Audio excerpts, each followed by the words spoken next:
اللہ کبیر۔ نوجوان نسل کے لیے خاص طور پہ لمحہ فکریہ ہے، اور بات کہاں سے شروع ہوتی ہے؟ ایک سپاری سے، پھر آتی ہے سگریٹ پر، پھر آتی ہے ستارے پر اور وہ گٹکے پر، پھر آتی ہے سادہ شیشے پر۔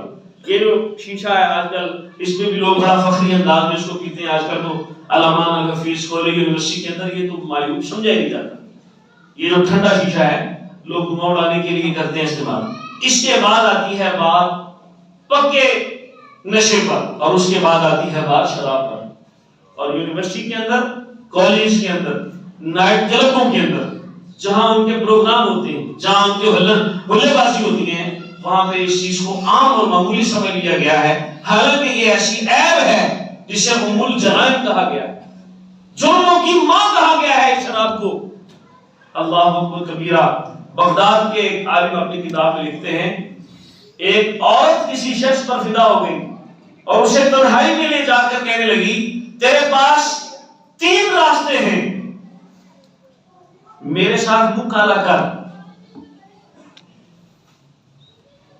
اس نے کہا یہ میں نہیں کر سکتا، خدا سے ڈرتا ہوں۔ اس نے کہا اچھا یہ پھر بچہ پڑا ہوا ہے میرے سامنے، اس کو قتل کر دے۔ اس نے کہا خدا کی امان، اللہ کی پناہ، یہ میں کیسے کر سکتا ہوں؟ اس نے کہا اچھا پھر یہ شراب کے 2 گھونٹ ہی لگا لے، یہ شراب پڑی ہے، شراب کے 2 گھونٹ لگا لے۔ اس کو لگا کہ یہ کام سب سے آسان ہے، یہ شراب کے 2 گھونٹ لگانے ہیں، شاید اس کی یہ کام سب سے آسان ہے۔ وہ عالم فرماتے ہیں اس شخص نے اس کو حقیر سمجھتے ہوئے، ایسے معمولی سمجھتے ہوئے کہ شراب ہی ہے نا پھر کیا ہو، اس نے شراب کے گھونٹ لگائے، اس شراب کے گھونٹ کی وجہ سے اس نے بچہ بھی قتل کر دیا اور زنا بھی کر دیا۔ جس چیز کو وہ بڑا گناہ تصور کر رہا تھا اور جس چیز کو حقیر سمجھ رہا تھا کہ پانی ہے نا، 2 گھونٹ ہے نا، پھر کیا ہوا، یہ 2 گھونٹ ہیں۔ اس 2 گھونٹ نے اس سے قتل بھی کروایا، زنا بھی کروایا۔ اس لیے میرے حضور نے فرمایا شراب ام الجرائم ہے، یہ جرموں کی ماں ہے، دروازے جرم کے یہیں سے کھلتے۔ کیا نوجوانوں میں طلاق کی کثرت نہیں پائی جاتی؟ کل شادی ہوئی 4 دن بعد 6 دن بعد طلاق دے کے بیٹھ جاتا ہے بیوی کو، کیوں؟ نشے کی عادت میں دھت تھا، پتہ نہیں چلا کیا ہوا، غصہ آیا، ڈپریشن بڑھا، بلڈ پریشر ہائی ہوا، جھوٹ کر گیا، اور گھر جاتے اس نے بیوی کو طلاق دے کر اس کا خاندان بھی تباہ کر دیا، اپنا بھی تباہ کر دیا۔ کہاں سے شروع ہوئی یہ برائی؟ نشے سے۔ کہاں سے شروع ہوئی؟ شراب سے، جس کو اس نے معمولی سمجھا تھا۔ یہ شراب گھروں کو تباہ کرواتی ہے، یہ شراب فتنے کرواتی ہے، یہ شراب کھانا خراب کرواتی ہے، اور اس کو لوگ سمجھتے ہیں معمولی سی چیز۔ تیسرا کام، میرے پاس کیونکہ لسٹ لمبی تھی میں مختصر عرض کرتا ہوں۔ تیسری بات، حضور صلی اللہ علیہ وسلم نے فرمایا اللہ اس شخص کی طرف نظر رحمت نہیں فرماتا جو بندہ ہو کر بڈھیوں والی عادتیں اپنائے اور بڈھی ہو کر بندوں والی عادتیں اپنائے۔ لڑکا وہ لڑکا جو لڑکیوں والی عادتیں اپنائے اور وہ لڑکی جو لڑکوں والی عادتیں اپنائے، یعنی اپنا حلیہ بدل لو، تلبیس حق کرنا، اپنا حلیہ بدل لینا، ایسے شخص کی طرف اللہ کی رحمت نہیں ہوتی۔ ہمارے استاد مدرسے میں ایک شعر سنایا کرتے تھے، یہ نئی تہذیب کا رنگا مسٹر معمہ ہے، یہ نئی تہذیب کا کالج یونیورسٹی کا پڑھنے والا نوجوان، میری تقریر کا جو خاص عنوان ہے وہ ایڈریس ہے نوجوانوں کے لیے۔ نئی تہذیب کا رنگا یہ مسٹر معمہ ہے، عجوبہ ہے، کچھ سمجھ نہیں آتی کہتا ہے کہ کاکی، کچھ سمجھ نہیں آتی کہتا ہے کہ کاکی۔ لڑکوں کو حکم تھا کہ وہ داڑھی بڑھائیں، انہوں نے منڈوانی شروع کر دی۔ لڑکوں کو حکم تھا کہ وہ ٹخنے شلوار ٹخنوں سے اوپر رکھیں، انہوں نے نیچے گرانی شروع کر دی۔ لڑکوں کو حکم تھا زلفیں کے اچھے بال رکھیں، انہوں نے فیشن کی نت نئے ڈیزائن لے کر یہود و نصارہ کی نقل کرتے وقت عجیب عجیب قسم کے ڈیزائن بنانے شروع کر دیے، داڑھی کے بھی بال کے بھی۔ نوجوان کو یہ حکم تھا کہ وہ اوصاف اپنائے جس سے اس کی مردانیت ظاہر ہو۔ آج مرد نے اس کے سارا برعکس کر دیا۔